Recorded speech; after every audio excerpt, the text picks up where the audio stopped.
Avec l'enlèvement au trône de cet enfant mâle, de cet être corporatif, un important changement a lieu sur la terre, aussi bien que dans les cieux. La première chose que l'on constate après cet enlèvement, c'est une guerre dans le ciel. C'est ensuite le résultat de cette guerre. Plus de place dans le ciel pour les armées du mal. Aussi sont-elles précipitées des cieux sur la terre. Au moment de leur chute, une grande voix se fait entendre dans le ciel disant « Maintenant est arrivé ». Elle semble presque dire « Maintenant enfin, maintenant pour finir ». Le grand, l'éternel maintenant. Cette hiérarchie qui enveloppait la terre, ce prince de la puissance de l'air, ces dominations, ces autorités, ces princes de ce monde de ténèbres, ces esprits méchants dans les lieux célestes.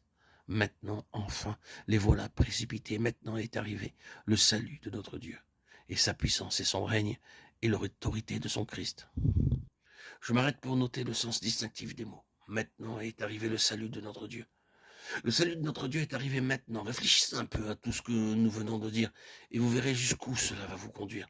Maintenant est arrivé le règne de notre Dieu. Le règne de notre Dieu est arrivé maintenant. Maintenant est arrivé la puissance de notre Dieu. La puissance de notre Dieu est arrivée maintenant. Le voici. Le mot, la dynamique de Dieu, sa force toute puissante. Le voici dans le maintenant. Mais remarquez ensuite, et l'autorité de son Christ. La juridiction du Seigneur Jésus est arrivée maintenant. Que de choses tiennent à ce maintenant.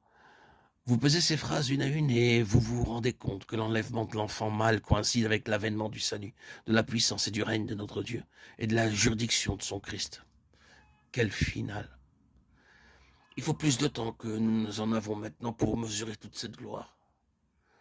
Laissons donc cela pour le moment et passons plus loin. Sur la terre, l'histoire entre dans une nouvelle phase et dans le ciel également, c'est quelque chose de nouveau qui commence. Mais avant d'en arriver là, remarquons les termes, une grande voix se fait entendre dans le ciel. Et cette grande voix dit, notre Dieu, nos frères. Il y a dans le ciel des rachetés qui regardent. Ils appellent ce groupe de vainqueurs nos frères. Et à l'égard de Dieu, ils disent notre Dieu.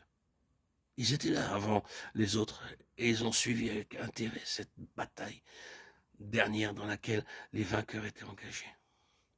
Dans tous les temps, il y a eu des vainqueurs. Ils ont vaincu et s'intéressent à cette victoire jusqu'à sa consommation.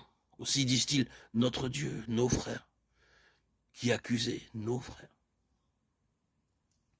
Et remarquez plus loin, Satan est descendu, littéralement en anglais, est allé en bas, vers vous. C'est le langage de quelqu'un qui parle, non pas d'en bas, mais d'en haut. C'est donc une nouvelle phase de l'histoire du monde qui commence ici et qui amène au chapitre 13 et 14 du livre de l'Apocalypse. Nous avons d'une part l'Antéchrist et d'autre part en corrélation avec son activité la tribulation de ceux qui n'ont pas été enlevés.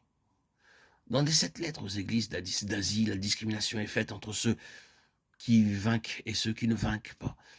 Il m'est impossible d'accepter pour ma part que les 7 lettres aux 7 églises aient été destinées à des personnes qui ne faisaient pas partie du peuple de Dieu, comme le voudraient certains commentateurs. Je ne peux pas davantage admettre qu'elles ont été destinées à une petite fraction seulement de l'église professante et dégénérée. Je crois que ces messages ont été adressés à des gens qui étaient réellement le peuple de Dieu, bien que dans un état d'apostasie, de faiblesse ou d'égarement montrant tous les signes caractéristiques du déclin spirituel. Or, il y a une division entre le peuple de Dieu en état de déclin et les vainqueurs.